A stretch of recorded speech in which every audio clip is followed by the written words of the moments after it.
Hello, everybody. Happy Friday, or whenever you're watching this. Welcome to another live stream with I'm Peter Vaughan, and I have Rosie Powell with us in the channel, our comms manager, and we're going to just talk board games. We're getting ready for another awesome weekend here in the United States. We celebrated our independence from Rosie's fine country, so this is a good time for back.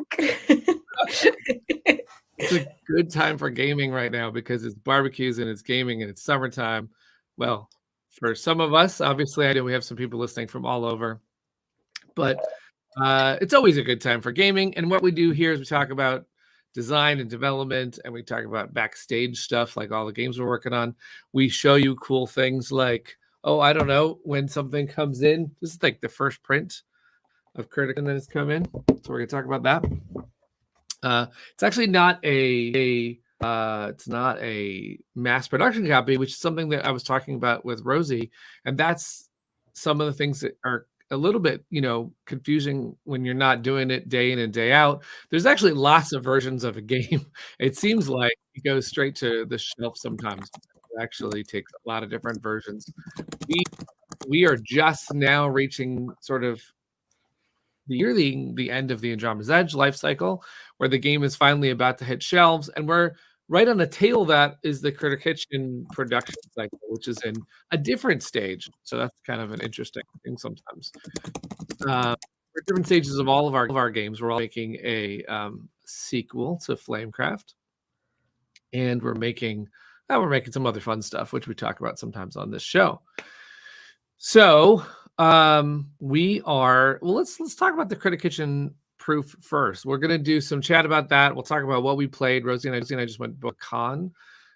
Con weekends are in full swing right now. There's tons of cons going on all over. And then we're gonna talk about we'll have a crowdfunding shout out. We'll have a couple of different announcements, and we'll do questions and answer. So first thing we should actually mention is that we just did some updates for Andromeda's Edge and Critter Kitchen. If you haven't read those, you should go check. You should go find out all the cool stuff because, like I said, Andromeda's Edge is delivering, and if you backed it, there's a deadline to change your address. Otherwise, we ship it to the middle of somewhere. I don't know where we send it to. But people always ask too, like, but what if I'm not sure if I'm going to be moving at that exact time? Send it to your parents' house or something, or your friend's house, someone who will not steal your fee. That's where you send it. But anyway, we have Andromeda's Edge coming.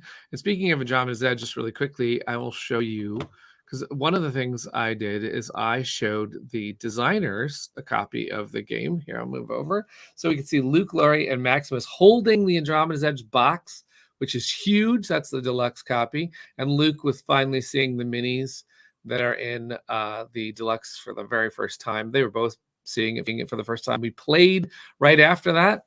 I don't believe I took that game down. Next time. I love playing that game, and I don't care if I win or lose, but we had a good time with that game. I have more pictures from the con of that game. But yeah, they were seeing some of the minis for the first time, and like the Kraken, which we don't talk about, has the peg that it goes right through the tentacles, and they wrap around the peg. It's really cool.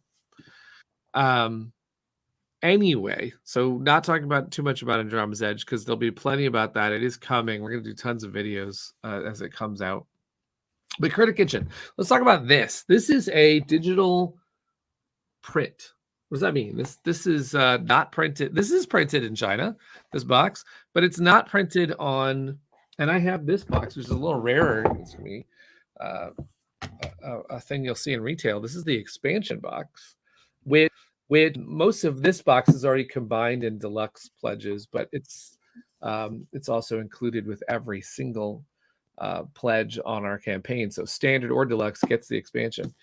So we're getting what's called a digital print, which is the chance to approve any and all things before this goes officially to mass production. Now, there's still a stage in mass production where we get to look at it one more time, but it's often too late to do anything without significant cost or stopping the whole process. So this is the chance. I mean, we had a digital proof which was all files before they were printed.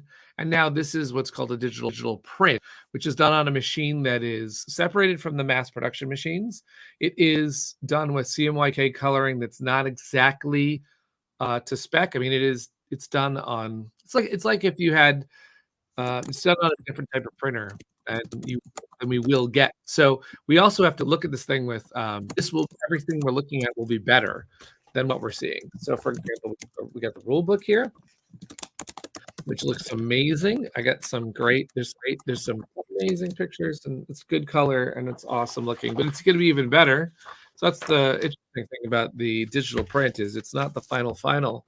We also have this fun expansion rule book. It's a lot of fun. Lots of stuff in the expansion. Lots of carts. So now it's fun seeing the player shields, the final with Sandara's art. On the inside, you've got all this reference that Chris Strain put in there to show you how many, you've got the tokens right here, how many tokens of each number. It reminds you some things about ingredients or spice and how it works. All that's... There's not enough frogs. Need more frogs in that. More frogs there. Yeah, there's not enough frogs on the inside telling you what to do. There's say Chris made this, right? And you'll notice tell. An otter is featured. That's his dude. I know, absolutely. But we have all the different player shields, now ons. So that's in this box. I also have these are so fun. These are the carts. So trophies and tofu and stuff like that. So the way that you apply these is you've got locations. We've got the soup truck, we've got the Chef Academy. Now those don't have any indents for carts because you don't place a cart there. So we did do this little reminder that when you've got something like the water market, you can actually do this. So you can attach a cart right there. So here, I'll move over a little bit so I can get this. So there we go. So you've got, it's really fun because you're gonna, if you're playing with carts, the carts are in the expansion, right? So if you're playing with them, you'll let them to a location. We also have all the meeples are in here. So we did get I'm sure everyone on this stream is happy for purple. But we also have now our expansion colors, which we never really had before. Because when we made prototypes, we didn't have, pink and green in the mix. That's so pink. I love it. It's so pink. This is so pink. Uber Barbie hot pink. That's a hot pink. You want to play? That's what you get to play. We also have, for those who are rooting for red or yellow, which are my faves. Nice. Brad's got always picking blue. So we have lots of fun colors. There's up to 7 players, so 7 colors of tokens. For the standard edition too, we also have the zoo chefs are on these tokens, which make it really easy to see them on the board. So these are meeples in the deluxe, but they pop really well on these tokens in the standard too. So those are fun, and there's tons of those. We have ingredient tokens. These are the ones that are actually used in 6 and 7 player. The waterfront board. Oh my god, there's much cool stuff in this box. The waterfront board, which Sandara put special touches on. This thing expands. Look at this thing. It's just gorgeous. The chefs it's a fun scene of the chefs running the entire thing. Running from scene to scene until they reach the restaurant. So it's really great. Really going to be a fun thing on the table. And this is a bag full of these are all the cart tokens, just different stuff. A lot of them are, they got newspapers and balloons and coffee cups and all sorts of fun things in here. And so it's been going through stuff like that and making sure everything is absolutely perfect. On 1 or 2 little things. Mostly, we found a list of 20 things, but they're all little minor, this has to be absolutely perfect, it has to be fixed, and this has to be fixed, and The plan's been great. They're going back and forth with us right now on it. So things like this. Look at this for kit choice someday. For basically, we have our fun primal pack. We have tons of cool packs here. You know, like we have these things are almost. And stuff I have not shown, but we had some notes on the stickers. The stickers are pretty cool. Yeah. Yeah, we had some fun stuff.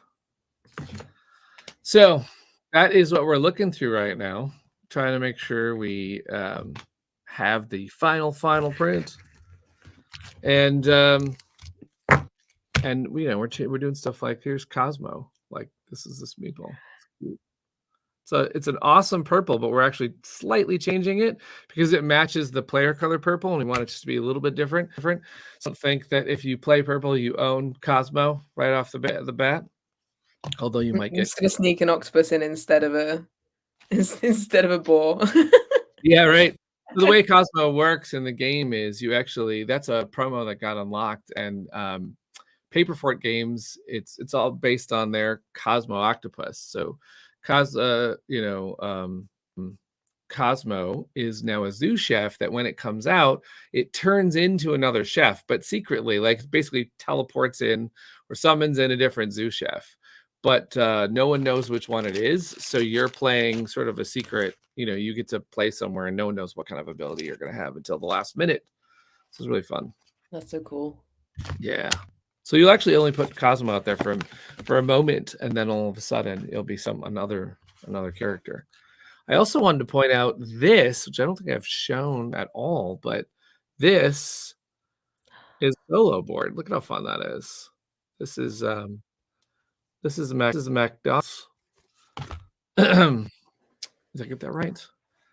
I didn't realize prairie dogs were so cute. Yeah. They look like capybaras or guinea pigs. Yeah.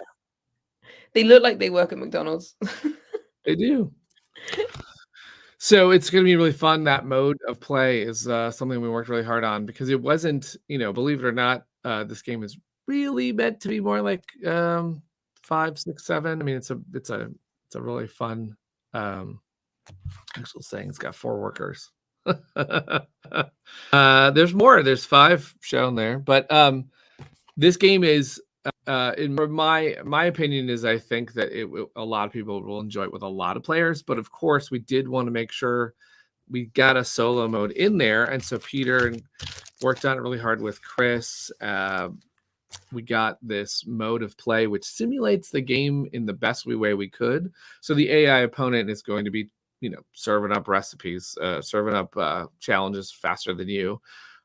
Beating you to the ingredients you want, and then each one of our critics in the base game plays a little differently. So if it's a character that's prioritizing cheese, then we've put that into the formula where the solo player will grab cheese first.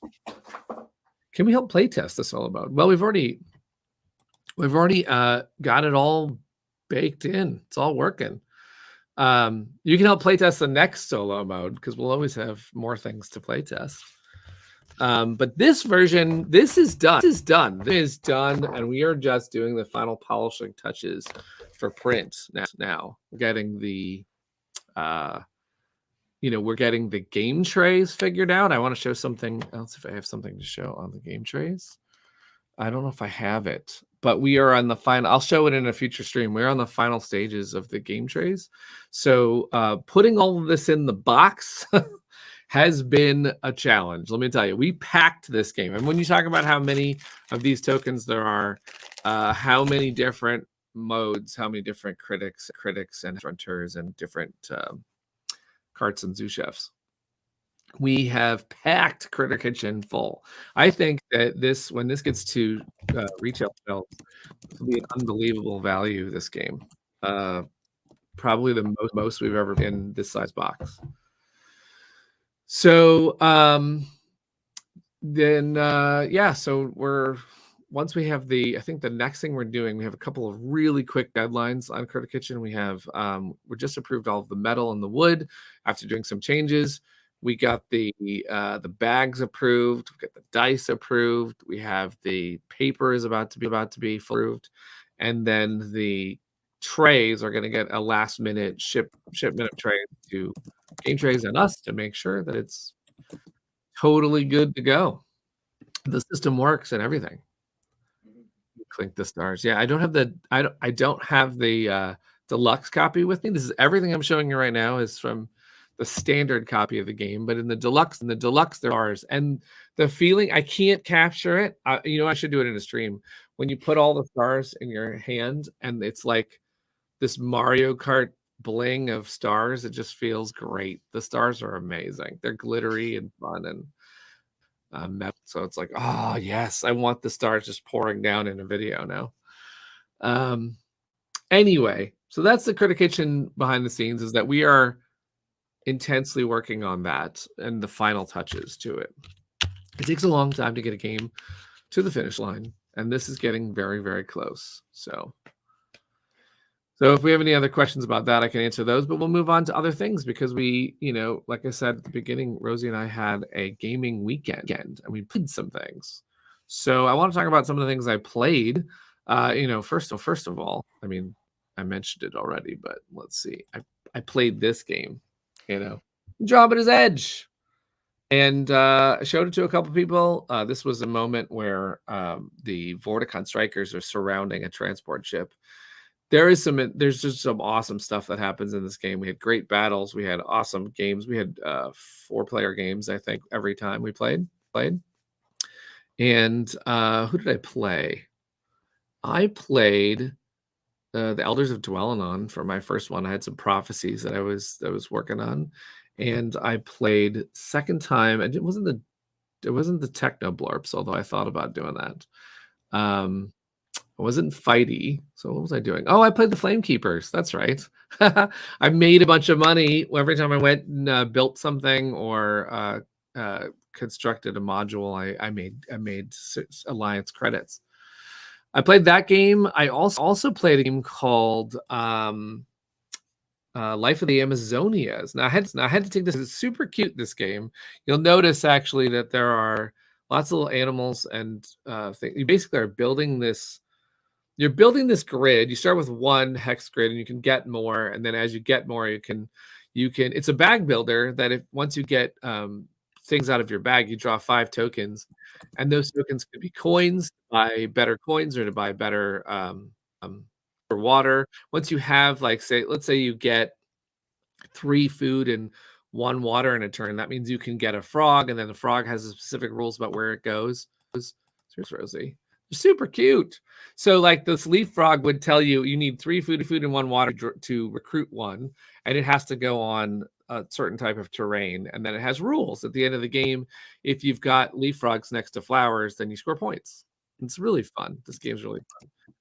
Plus, every player starts with their own custom start player animal that you're trying to get on the board. There's only one of this animal. I was playing the anteater. It was awesome. I love that there's like one-off start meeples. I think that's amazing. So Will Brown was playing the capybara. Super cute. It's a game. The other game that I played that I wanted to talk about is called Expressions. And this is a game where I think Rosie would really like it. A bunch of us were playing it, where it's a card game where you're trying to deduce the numbers that are in everybody's hand, like a trick-taking game.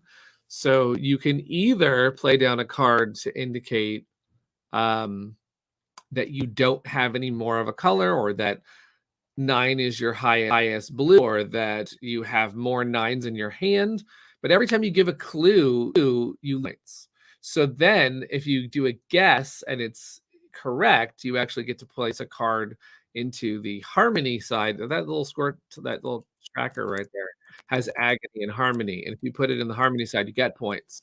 At the end of the game, you just compare your harmony score with your agony score. And if you have more harmony, you've won. As a cooperative game, it's really fun, 15 minutes. I really liked this one. and I found it to be sufficiently challenging. I didn't win. I tried. We tried, but it's pretty hard actually. So I'm gonna bring in Rosie because she also played Sims, right? I did. I didn't go to RageCon. That would have been for me to just hop on Next over. time. I went to a place I think called Dungeons and Flagons, which does sound like a shop in Flamecraft, but It it's does. not. But we played a big game of Flamecraft, and we did put the card in specially Oh, cool. because we That's were like, neat. oh, that would be nice. Yeah, I played Clask. Is it Clask or Clask? How is it Yeah. said? I've always said Clask, but Clask. It that could sounds just so be weird. But my I've got a accent. Surrey accent, so we say Clask. And I played it 4-player, and it was really funny. I've never played it before, and it's I really funny. It's a haven't dexterity game, kind Yeah. of like you got this little doodad and magnets, and you're trying to not get the thing in your goal. I have a If you long history with that game. get, are you really You know good? that? No, I'm not really good, but I've met the designers, the really nice guys. I heard their whole story about making it, but they signed that game with Breaking Games for all pub use and all like it was really fun because they signed with somebody else for like big stores, but then they signed with Breaking Games for all events and pubs. I was like, okay. So we took it to Gen Con and we had a massive class tournament and it was intense. It was great. Yeah, it's really fun. It's really fun. I'm actually secretly quite good at dexterity games. Like Doug and I don't play them very often because Yeah. it's kind of an easy win for me. I'm just really good at them. Years of cake decorating and model making have finally become useful, I guess. But Oh, no, by the way. if we You didn't miss play anything Flick 'em except we Up, which is a cowboy game, we never get to play it because I just keep winning. what you But miss yeah, is that Rosie is a ringer at dexterity games. She goes around I'm really and good. I can't do it. Then she puts money on the line and then No. she kills everyone. That's what happens. No, also I don't have the space for dexterity games. They often need Yeah. lots of room, and we just don't have the space. I love them though. And I Yeah. also played. Do you know Saatchi and Saatchi? They did No. Get on Board, Mm-mm. which is a bus game. We're planning out bus routes, kind of like Snake, the Oh, phone cool. game, Yeah, but with yeah. a bus route. And the designer has done a bunch of these really beautiful games, and I did Bus and Stop, which was Hmm. taught to me by my friend Ava, and Yeah. it's a cute little set collecting game. The style of all of his games are just absolutely stunning, and often Nice. has a stand at Essen with Oink Games and Itten, so all the sort of Japanese big names. Um, so that was really fun. And then Planted, which I hadn't played yet, Mm. but Nice. it's like Seven Wonders, but way simpler. Mm. Oh, And it was okay. really we played it so badly. We were in a hurry. I had to get a train soon. So at one point, we're looking at our hands, and it's a drafting game. We're going, Yeah. "Why do you have more cards than me?" And the guy had given out his discard pile Oh, no. accidentally. And we're going, "Okay, we'll just it's fine. Okay." And then we kept being like, "Careful, don't put it down yet." That is one of the hardest things about drafting is that if someone's faster than someone else, you're like, "Wait, is that my pile or Is that is my pile and then my it pile again? No, you've gotta, like, wait to happen?" reveal. Yeah. It was very, very funny, and the pieces in it are these beautiful because it's about plants, there's beautiful water droplets and sun tokens, Mm. and it's really beautifully made with little bags, though the bags got annoying in the end, and we just chucked everything on the table because we were like, "Just get it out, this is a fast game." Yeah. Yeah, and I think and then I obviously played Flamecraft and didn't wanna win because everyone there had never played, and I didn't Aw, wanna win, and that's nice of you to wanna spare them. I lost by 1 point, so I came second. So, I was so pleased when they had their extra coins and got the points. I was like, "Oh, thank goodness." I didn't I wanna know be it's a you hate to, like, exploit a strategy you know about. You're like, "Okay, I I won't do I'll do something that I haven't tried," and then sometimes that's still you're like, "Oh, well, and I whoops." tried to have no strategy because I thought Yeah. if I have no strat and I said that during the game, I was like, "I'm just going with it." I even had all of my, resources in a pile, in a chaotic pile, which one person said, "This hurts me, seeing your disorganized pile of goods." And I said, "Maybe it's my trick so that you can't work out what I'm doing." And they're like, "How do you Yeah. know what you're doing?" And I was like, "I don't know what I'm doing. I'm deliberately not doing a game plan because none of you have played." And then by me coming second, I'm like, "I guess I naturally know without even trying what I'm doing." Naturally, yeah, there's, well, clear strategies. But yeah, it Um, was really fun, and it only was like an hour and 40 minutes for everyone learning for the first time. It was so speedy. It was amazing. do you have any, because you reminded me of something in there about when you said you were catching a train. Do you have any other ones? Because then if you don't, I'll mention my train Oh, con as well. I played the last one. Oh my goodness. Oh, there was another one called Architects of Artemis, which isn't out Mm, yet. And that one was like a pattern making game. And the one interesting thing about that was I was chatting to Flav from Hachette Board Games UK, who's absolutely wonderful, mhm, and he signed this game to distribute in the UK. And he said it used to be two different things you had to think about in these games, and now it's becoming three. So you've got to have like this pattern, this scoring thing, and this scoring thing. He's seeing more often. I thought that was really interesting because a lot of games where it's like you've got this going on, but this other thing, it's now sort of multiplying. And I think mhm. for these smaller two-player games, we're starting to see these more complex layers upon layers of scoring, which Yeah. is very interesting. But yeah, I think that was everything other than games I already know. So. I have more that we did at RageCon. There was tons of stuff that we played, but I really want to highlight this fun thing that we did, which was Train Con. It was the con before the con. It was an idea that Don Gilstrap, who I was traveling with, came up with because he'd said he'd always wanted to do it. I always wanted to do it. In fact, I was going to fly into Reno, which would have been the more rational thing to do. But I wanted to join Don and Will Brown on their train con idea. So they were taking the train from essentially Oakland, California to Reno. It was about a 7-hour train through gorgeous, Seven mountains and hours. trees, lakes and rivers.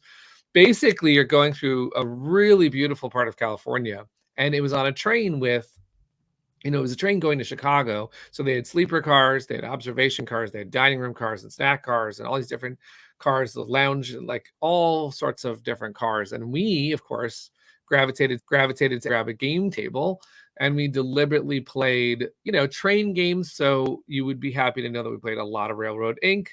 Glad to hear it. You can't play one game of Railroad Inc. You've got to play more Nah, than once. we played 'Cause if with you the aliens first, and I rushed them. I was having I've played Railroad Inc. and been like, oh, I almost did it, but this one was like everything is lining up. I'm having the best Railroad Inc. game I'm ever going to have. It's never going to be better than this game. We've also played another one that I really liked. Village Rails, I think it was. Oh, Um, it's like a little pretty. It's yeah, a you little. make this neat Yeah. grid, and it's got a very set timer because you're always adding to fill this grid, and the routes are always ending. But a really fun way of doing just like goals, and really really clever game. We played non-train games on the train con, but it was whatever fit on. What? I know we didn't have enough train games that met the time constraints, and B, fit on the tiny tables that we had. Quick, everyone name a billion train games because this is outrageous. So yeah, here's what I want to know for the audience. What would you, if you were doing the same thing and you were you're going on a 7-hour train and you could use the dining car or whatever, we use the snack car to put games on a table, what games would you want to play on a train? There's, people had, we posted this on Board Game Geek too. People, of course, shout out Ticket to Ride because it's a good train game. We Yeah, didn't I get, mean the London one only lasts about 15 to 30 minutes and it's much smaller. So I would be going with the London one because it's smaller. My dad falls asleep when we play Ticket to Ride, so I brought in the London one because he would stop falling asleep yeah, because it's yeah. quicker. So yeah. Sadly, Cardboard Alchemy games are going to be non-starters in train cons because we have a Jobless Edge. We'll have to make a Boom. train con for Unless sure. unless you are, yeah, we should make a game that's perfect on a train. Unless you are going for a long one and you can grab a really big table or something. See, what's fun, I get a lot of questions on my channel asking about travel games. And because in the UK we travel by train a lot, when I say travel games, I often mean play it on a train, play it when you stop at a picnic, whatever, when you're out and Yeah. about. They're hardy. But I get asked a lot about games you can play on a plane. And I'm like, Ooh, that's a lot. you have so little space. The only You games have, I know. yeah, yeah. Yeah. And also you need to be able to suddenly someone needs to get up. and you're Yeah, in their exactly. way. Board state as yeah. So I'm only A lot suggesting harder. Palm Island, which is played in your hands, and Numsters, which is mostly played in your hands, and they're solo games. But I'm just Yeah. like, I find that very difficult to even comprehend. I'm There's a like, get really a good Nintendo Switch. Like, there's a really good series of games made by Chris Handy, this little stick of gum. oh It's yeah. really thin. I mean, they're cards, so they can still go all over, but they're fast and they're like really compact. So I like those on a plane. The train had more room. Granted, we got some stares from the conductor or the person who was running through. If we were gonna send 4 people, apparently we need a 4-person game on a train so that you are legitimately using up a table. If you were like 2 people and spill over with a board, apparently that'd be a problem. Colt Yeah, Express. I think. Didn't you play Isle of Trains? Wasn't there one that was? Oh, Isle of Trains is a good one. Wasn't that one that you played? I saw a picture. I thought I saw, but I don't think we maybe. can do that one. Although that I'm would have been a clearly good just. one. I'm just envisioning train I had games now. one. I took a picture of it. I don't have it here, but there's a publisher, Crafty Games, I believe. Maybe it's Crafty. So I have my picture, but they're doing something interesting with the box rollout. They were doing a reprinting an old game that it was a map. I'll have to put this in the comments because my memory's terrible. But the board wraps around the box with Oh, that's magnets, cool. and then you unwrap the board, and then you like fold out the board, and basically you have a board ready to go. Let That's me cool. find out the name of that one because it was really interesting to see that. Let's see. That's clever. I like when people manage to fit if they need a board somewhere in an unusual way. Sardinia. I think that's how you say it. Sardinia, like a sardine can. It Is was it? yeah, Sardenng. Sorry. Anyway, it was an area control game where you were, trying to get you had like these great so perfect one if I had pictures. But you Quick, get to it. I know Crafty Games they're really good. I found out they're the people who made Buru. Actually met the Alex Flagg, who's the owner, designer, the studio head for Crafty Games. And Alex was pointing out how he really he was looking over our games and was complimenting us on how we use like really great components and we make vertical presence on a board. And so he did that in this little tiny game. Basically, you get all these little meeples. It reminded me of a Stonemeyer production like Viticulture, where you have a meeple for each building type. You have a meeple for the priest and the other villagers and your fort and your village. All of them were a unique meeple. And you're playing an area control game that had a little bit of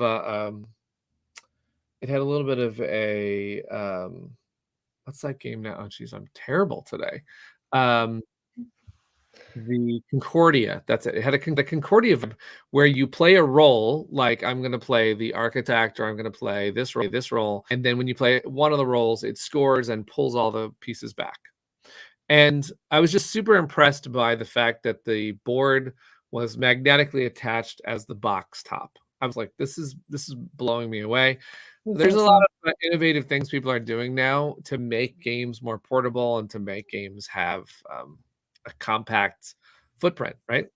Yeah, absolutely. If you are traveling with a dice game, my recommendation is get a tiny Tupperware and just roll them in that so that you can just see the results, but you're not throwing them around.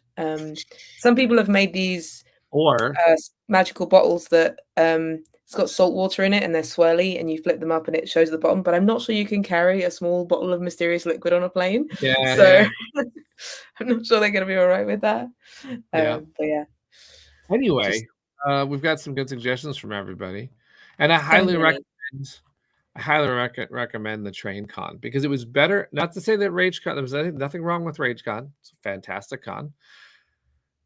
But I really want to do another Train Con because it was relaxing and it just felt like I don't know. We had nature, with the observation car in particular. We went and played there, and it's like the whole train wall was a window. It was great. It was like just like nature's whisking by, and we're just playing games, and we could get whatever we wanted for snacks, and just a lot of fun. Because It- Doug and I, when we get married, our mini anniversary, whatever it is, it's going to be a sleeper train to Scotland. But Oh, it's nice. mostly overnight, and you're allowed to bring your dog, which is great because he'll be coming. Right. But on the way back, we're going to go the cheap way and just get the train. So we might do TrainCon on the way back. Right.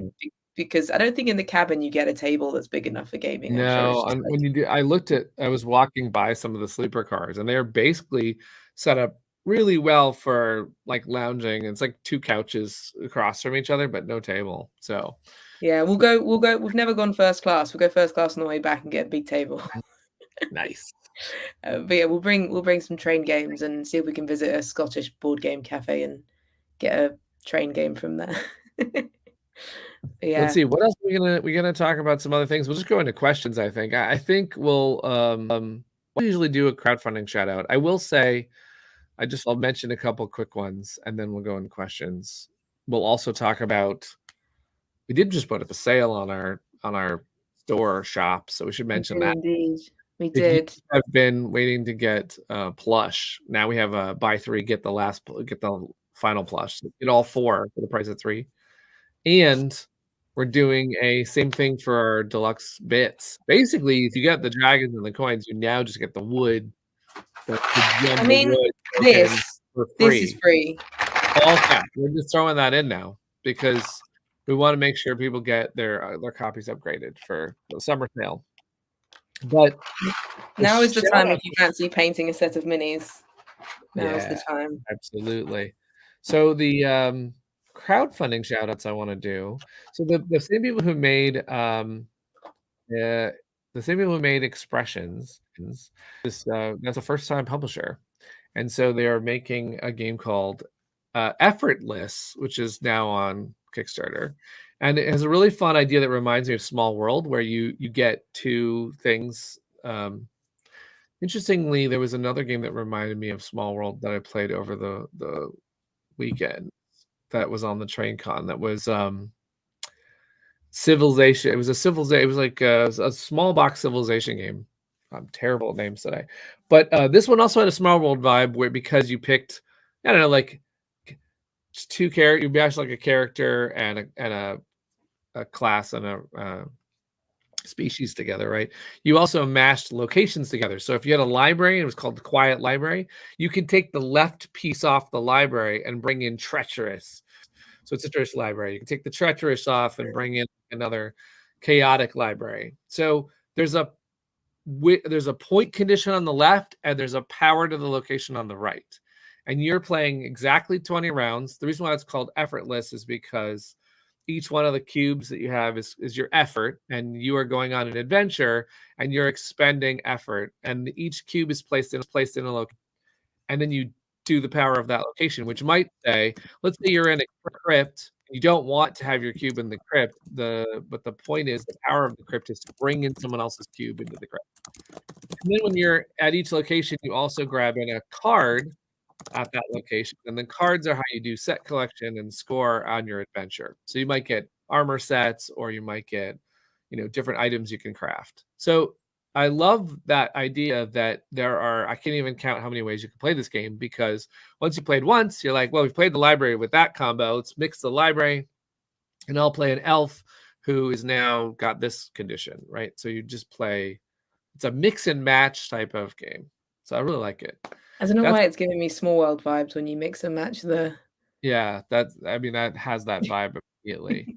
But it's not the part of the Small World is like the declining civs. That I got from a different game this week. It's not like that where anything's declining, because you're playing one thing for the entire game for your character, and all of the locations are set for the entire game, and you're just playing 20 quick rounds to see who can pull off the most counts.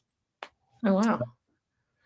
That one is really fun. The other ones, the ones that are looking at, I think, on crowdfunding are Brink, which is done by Ivy Studios. They make beautiful games.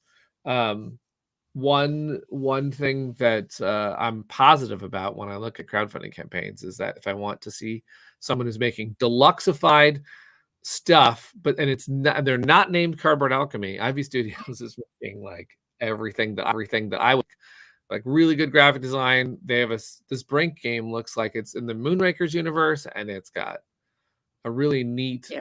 interactive play vibe where after you take your turn, you're also kind of like engaging with the other people. So I definitely backed. It was an impact for me. It's And then widely known that if metal coins or minis fall and land, then Peter hears it and knows that the deluxification has that's happened. right. I'm But, like, basically ready for any I hear campaign. wooden items being made. I also a shout out to Ivy for their interactive campaigns. Something we do with this studio is try and make like puzzles and interactive adventures. And Rich Milena built like a text-based adventure for Mission Catastrophe, and I'm seeing the same thing in Brink Terminal, which is something that Ivy built so that like you can unlock stretch goals by playing a mini game on the web while you're backing. So like really cool That's idea, really cool. you know. That's really cool. And I then the love I last love it one, when there's those kinds of things, like movie launches yeah, do that as well sometimes, where you gotta find some things and piece it together online. It's really yeah, cool. IB Studios is definitely for. I've noticed that on each one of their campaigns, they're doing interactive, like, hey, secret words in every update, you got to scan for them, or they're doing this Brink Terminal thing. Um, we've talked to them before about that stuff too. They really expressed that they're like the puzzles on Flamecraft. So, same kind of idea is how do you get everyone to be engaged with the campaign and push and try and make the game the best it could be? Well, make it a fun adventure for everybody. So. Yeah, and Um, hopefully in the future, I think it'd be lovely if Kickstarter gives you ways to include those yeah, kinds of things, plug in these sure. kinds of puzzles and stuff, because the campaign's meant to be fun. It's meant to be something you Yeah, engage with and sure. enjoy. Right. So it'd be great if there was like, plug in your interactive game here and it'll show up on screen, It'd be great if there's more ways to enjoy it rather than being sent elsewhere. Yeah, right. So We should do hopefully our there's like top 10 interactive campaign ideas. I have some that I'm biased because we help. I think one of the most fun ones was for the Flaft campaign. We put a code word in a piece of art. I got Sundara's permission to put a code word in the wishing well, and everybody had to scan the image, find the code word, then go to Discord. But you're right; it'd be cool if you could stay on yeah. Kickstarter. Had to do something where you had to I'd go love to on. ask Doug because he's always the one that gets these random promos and goes, "Oh, it's because Mm. I took a photo of like you also backed Machine of Death, and one of the things Mhm. was go take a picture of your game or your card with a landmark." And so Doug went and did it and got given a promo that's like Oh, to do that's with cool. London Bridge, and it was Yeah. just like because he was like, "I'll do it if you want me to do something silly and interactive." So I think he's probably done the most interactive ones ever. He also has that weird hearing thing where he knows when there's like an interactive crowdfunding thing going. Yeah. And So the yeah, last one I want to shout out was last but not least is Night Shift, which is an interesting game, definitely because it's a theme you don't normally see in games, and it's about being a sort of a night worker, basically at a club and trying to earn the most money.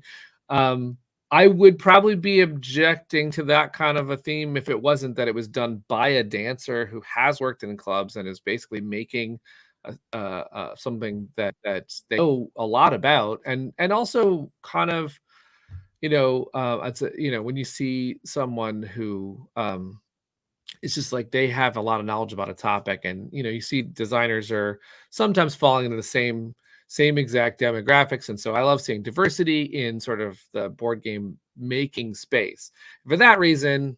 And then the fact that it looks like it looks like a fight. Just definitely want to support them because I think that's fantastic to see. We're not seeing the same old thing, right? yeah.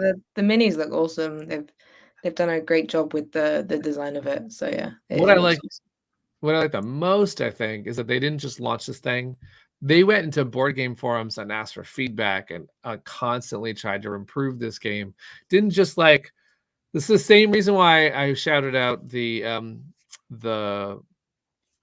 Wormwood folks because they didn't just launch a campaign. "Oh, let's go." They took the time. They invested the time and said, "What do you think about this? What if about these powers?" And especially with a topic like this, they wanted to be tasteful and say, "What would make you back this game?" Like how can we explain that there's a good game underneath as well, so you're not getting the wrong idea about what this game's about, that it It is actually has a strange that Cozy Board Games wasn't contacted to review it. right? I mean, I don't know why that's not considered a cozy game, because you gotta get Yeah, cozy with the it would not client. it would not sit on my channel at all. There are some games that I love that I've never featured because the themes are so bizarre. Like The Bloody Inn is one of my favorite quirky games where you run a hotel and the police are around and you're just trying to like murder people and hide them underneath like repeatedly. And it's such funky Yeah, art and you're literally like tucking bodies and digging graves and whatever. And it's so yeah. dark. And I'm like, I'm never gonna make a video. I'm gonna get banned if I make a video on that game. This So yeah, this reminds me, and then I know I gotta go in the comments if people have some questions too, but this reminds me of how you, as a publisher, you have to pick your lane. You have to pick what you're like. If you're going to make party games, you probably shouldn't make, Andromeda's Edge, and you're probably not going to make party games, just because you're trying to pick where customers know, like where people who like your stuff know exactly where you're falling, right? So also Cardboard Alchemy is trying to figure out where we're at in our level of, I'm not going to say gore or anything, but like, what would be too far for our company in one of our games? We're very tasteful. We don't like, but there was this one moment on Critter Kitchen. I don't know if I've ever mentioned it, but I'm going to now because the designers came up with tons of ideas. They're like, "What about this idea? What about this idea?" And one of the ideas that they came up with was a gator critic. Gator critic wanted you to eat your 3 main chefs at the end of the game, and if you ate, I was like, I don't think we could do that one. It was a cool power idea. So basically at the end of I forget exactly how it worked, but if you the mouse, the lizard, and the boar characters, if you had them, I don't know, in a certain way, then you could get extra. And I was like, yeah, we're not doing that one. But I really liked it because it was mechanically different than any other critic I had seen Peter yeah. come up with. But I was You like, won, yeah, but you're out of business because you ate your staff. I don't know. yeah, that's what it was. It was the It's restaurant was giving like closed. Buffy vibes of like, Yeah, the staff keep going missing. yeah. So, yeah, we're sort of, because of the same thing with Flamecraft too. Manny has a very big belief that the dragons could never be seen to be harmed in any way. So, when Yeah. I think someone did like an RPG and they were like the dragon slashing them. It's like, no, no, no, no, no. Like that's not what they would do. They're not doing that. They're And baking. there's loads of cozy RPGs now that are not Yeah, in any way to do with that. So there's, it doesn't fit in the world. It's a yeah, very peaceful, kind, creative environment to be in. There's no yeah. fear of suddenly being mauled by a dragon. Right. I had this Scott Morris at Lucky Duck said something to me because I was saying how Drum's Edge isn't cozy. So I was like, uh-oh, we have like a non-cozy one, but he's like, no, but and I was very nice of him to say this. He's like, your games are accessible. So accessible is the thoroughfare, like it Oh goes yeah, through, yeah, for sure. right? So they're But not also you've got like the flame keepers in there and are in there, yeah. So. and also I think with space being an interesting theme, a lot of times. So one of the reasons I don't play Magic the Gathering is even though it's fantasy art, sometimes I just can't look at some of it. It's too gross. And they're Yeah, about to release Bloomburrow, which is kind of like Redwall. It looks like Redwall, like mice yeah, dressed up. And like that interests me. And I think with space, there are space horror that I can't go near. Like when I was at yeah, uni, everyone would go, come and watch this like movie about these people stuck in space. And everyone goes, whatever. And I'm like, is it scary? Because I like space. I love Doctor yeah. I Who. just don't want to be freaked out. Yeah, There's a line, and no part of any of the art of Andromeda's Edge has ever made me go, ew. Like that's yeah, gross. yeah. You It's don't all cross. really Yeah, beautiful. So I think that's kind of like beautiful art. It can be gross, I know, but I just don't love it. It's one of the reasons I haven't seen Dune because the first movie freaked me out. The first old one freaked me out with the hmm, sandworms. yeah. It's Oh, Event interesting. Horizon is the one Yeah, that Event Horizon is the one I was invited to go watch because I studied model making, film and TV, and a lot of that was gory stuff going on. I worked on some horror movies as well, which I won't talk about. yeah, And that was the movie we went and sat, and me and my friend are just like, why are we? This is my room. I want you all to leave. I can't go yeah. and watch this movie. Well, It's an interesting thing too, because when we first did our first campaign in Cardboard Alchemy, we had like a horror coaster, which had a Cthulhu monster, and we had a fantasy coaster, which had a golem, which actually we're making that game, and we had an action coaster, which had a woman and her dog like in spacesuits blasting off. Those were 3 fun coasters that Sergio made.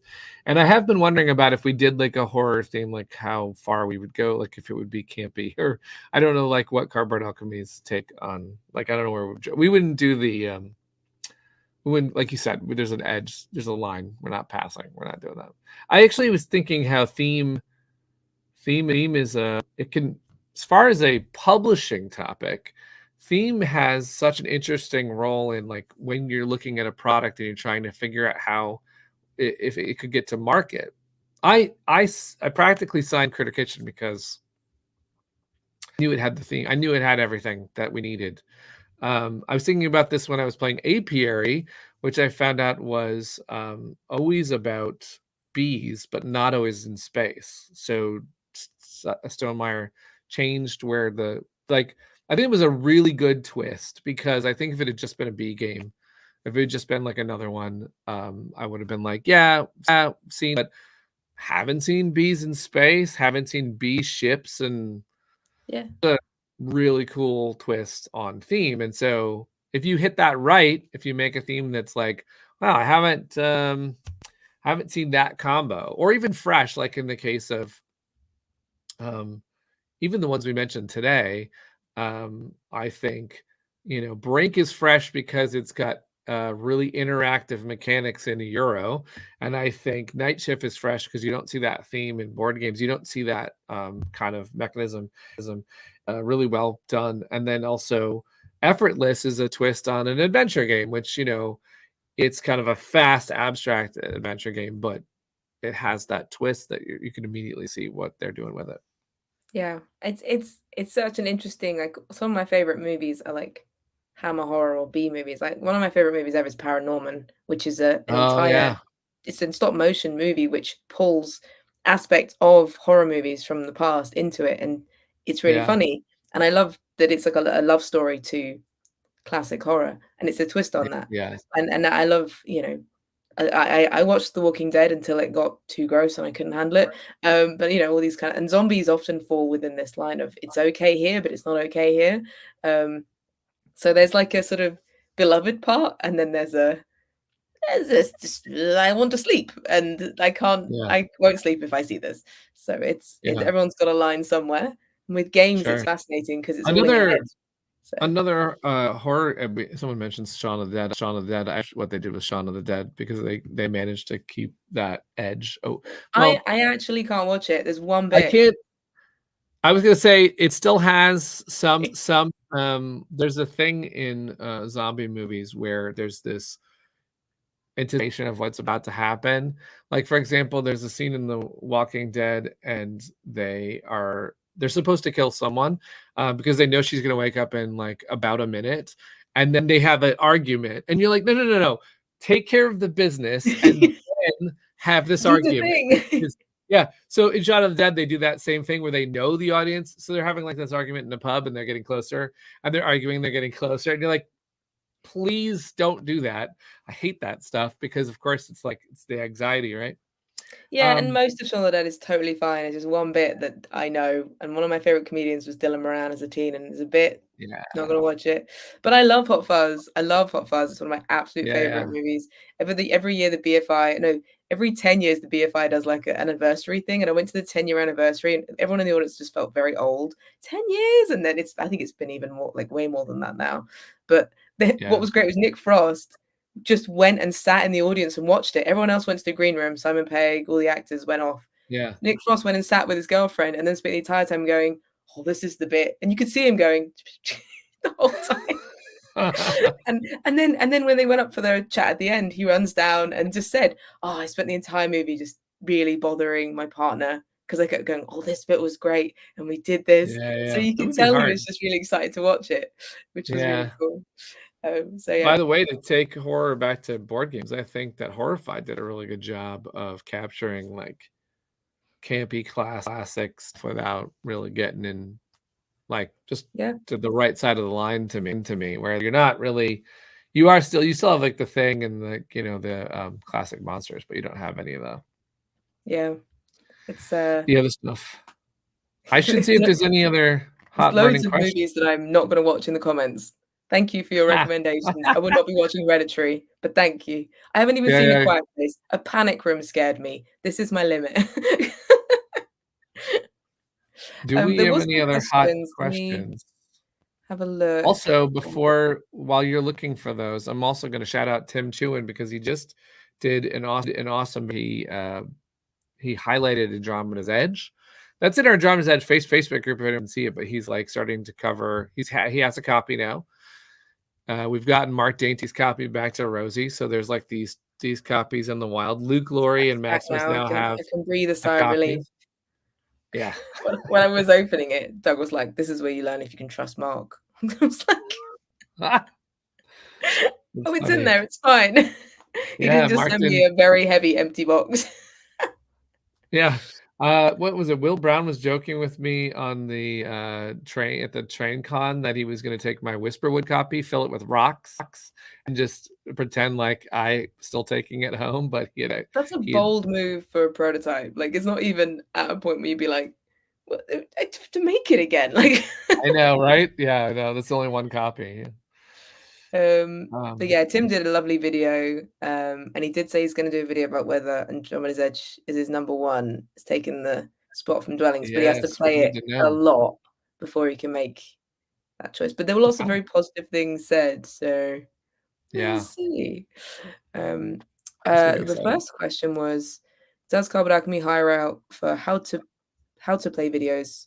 I'm spacing it. I don't know the term spacing it. Someone explain that to me. I don't know that either. Oh, okay. I love Watch It Played of teachers. So we do sometimes. Sometimes we make them ourselves. There's a thing that Cardboard Alchemy is a fun twist for us, which is that we give all our games to Lucky Duck after. So what that means is we make video of the prototype and the Kickstarter version as needed to help to the crowdfunding campaign. But then following that, it's up for like we sometimes will do some stuff because of course, for Edge, we might want to make sure there are certain videos at launch to help all of our backers out.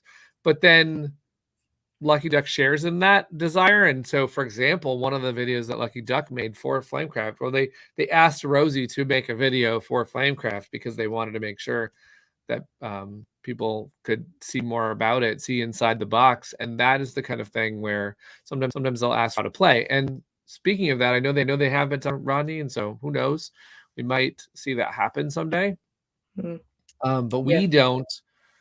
Cardboard Alchemy does not specifically go out and get post-campaign video because Lucky Duck takes over. They do all the demo copies, they do all the donation stores, and they do all of the videos that get made. There are a ton of videos that got made for Flamecraft because now I'm seeing that your definition is spacing is forgetting all of you did one for Flamecraft. There are people to shout out. There's board game tutorials, which we actually hired to do the Critter Kitten campaign video, did a Flamecraft play that was really neat because it's stop motion. It's beautiful. And there was another really good one made in Canada by a French team. It was all in French, sadly. So unless it's not helpful, but really like this is reminding me that a lot of people post-release made Flamecraft videos. Well, we can someday. We would be good to search for what like a list somewhere and have those. And I made one for Flamecraft solo, like I did a how to play solo, but I didn't do like a how to play multiplayer. So maybe we'll get another one made for that game. We'll be making lots of content though for Andromeda's Edge. Yes, just because we will. Well, Andromeda's Edge is it's a trickier, bigger games, right? Because while I know Lucky Duck will make some, and they'll definitely get people to make some out of the gate. There's more There's more like, how do you set this monster of a thing up? And there's more, where does all this go in the box? And what faction should I play out of the 18 that I can choose from? Yeah, there's more. So some of you may have noticed, but on YouTube already, I've been uploading some of the short form content I've been making for Instagram and TikTok. So we'll make stuff in wide, obviously, for this platform, but anything that's in vertical will also be posted on here, and you can watch some of it now. There's some of me painting minis. There's a little vlog from the UK Games Expo. So whenever it's relevant, sometimes there's TikTok specific stuff, which is like 5 favorite bits from games. So they're not as YouTube relevant, but whenever it's like information, there's a 5 fun facts about Flamecraft, and there's a 10 facts about Flamecraft. So there's lots of stuff you can watch. It is all in vertical, but that's just how it's made. Yeah. You know, you can watch it on your phone in vertical though, which is really cool. When you click on it, it shows it to you properly. One thing I'm sure about is that with Rosie on board, we're getting more and more content. I know the painting videos got over 100,000, and then the most recent ones over like 50,000 views. It's amazing, amazing. And then a bunch of people have been painting their minis and sharing them. So I'm really excited to see lots of people's goes at them as well, because they're really fun to do. I shouldn't. I was about to say I should paint some. I was like, no. So when are you going to do that? I did. I don't know if you knew this, but before I brought you on, and when we were launching Flamecraft, I wanted to paint minis for people. I did this for Mission Catastrophe too. I painted them one single color because all the minis in Flamecraft come as one piece of color. So we don't do Cardboard Alchemy, we don't do gray minis. So I wanted to show everyone that you weren't going to get just like minis. And so I was painting. I did an average job. I don't think I did the worst job, but I don't think they were that great because it was pooling weird, and I was a brand new painter, but I did a stream of painting the minis, and then I realized I'm going to leave this to somebody else. You did a really good job with yours. It's a lot of fun. I've got them all protected, ready to be on display at Essen. So. Essen, very nice. Yeah. A couple more. I mean, there was one that talking about the sale, just for fun. Addy was saying, like, oh, you're gonna spend all my money on these stuff, and so I made them a little hearts out of the goods. So if anyone has any requests or pictures they want me to make out of them, just there you go. let me know. That's free. You can ask Rosie time to take a picture. Go in the Discord and go, oh, I bought them, so now can I have a nothing rude? This is a friendly game. I will only make friendly. Yeah. Well, now, we'll get Rosie as quick as possible instead of Meeples, so that you can request Critter Kitchen. I always forget the lady's name that does the wonderful calendars with the bits. Katya Howitson with Board Game Creations, I think. She often uses the little wooden. She loves it when sadly the Meeples we're making now are like, these are not as useful in her things because they've got a screen on it. But when I did Dwellings of Eldervale, and the swords and the potions were unmarked, and I have a bunch of Critter Kitchen Meeples actually that are unmarked, and that reminds me I should send them to Kata, because that's what's really good, is having like solid orange or green to block out it's always fun to see when she uses a Rise of Tribes, because Rise of Tribes were also just one color. I see a bunch of those. Oh my god. Just to warn you, that's going to be real ugly. I don't know how. Give it a go. Give it a go. That's the kind of thing that Katya does really well, is these abstract things made out of shapes. And it's like an impressionist style where you don't look at the individual pieces anymore. You just see the colors and the shading. You're really good at it, actually. Because at Essen there's a company that sells individual little resources and meeples, and you can get if you want a gem, you can get a gem or a ghost, and I bet she would love it just to go and buy. You must have so many of those things, so I'm definitely going to be keeping an eye out for those, because I just love little random bespoke wooden bits. Are you allowed to use the term meeple anymore? Yes, that's my question. I don't know if it's Board Game Mosaic. I thought it was something like that. Yes. It's in a previous live, so everyone just go back and watch all of our lives, and you'll see that it's mentioned in one of them. Yay. What vegetable or fruit should we ask people to comment on today's video? It's been It is lemons. It's board been game. potatoes. It is Board Game Mosaic confirmed because I see the 2025 Board Game Mosaic calendar campaign. So, There we and go. as for a vegetable, well, we should just say comment the term meatball. No, let's not do that. No, no, no. Let's not do Asking that. for it. Let's go with meatball. Meatball. Sure, Meatball. sure. Meatball. Which is what my phone autocorrects meatball to every single time. It's meatball every time. So yeah, if you got to the end of this video and now I'm hungry for meatballs. Thank you. I know, Thank you very just much. go to IKEA. As we've discussed, IKEA has fantastic food that you love. Sure. I'll go get another Calyx shelf and I'll get a couple of meatballs, and then I'm gonna play some games this weekend. Hope everyone just a couple of meatballs. Games you're playing. Yeah. I will be playing Dorfromantic Duel. Oh, nice. I will be playing. Hopefully, I've got a bunch of. Doomlings has an expansion. So I might play that. You know what I'm playing? You're playing Dwellings. Yeah. of Elder Vale expansions. That's what I'm playing. I have some stuff that I'm testing for Loot Galore. It's gonna be fun. But even if I was just playing Dwellings with none of that, I would still be excited. But I'm extra excited. Anyway, everybody have a good time playing games. Yes, everyone. Thank you so much for joining. We'll see you next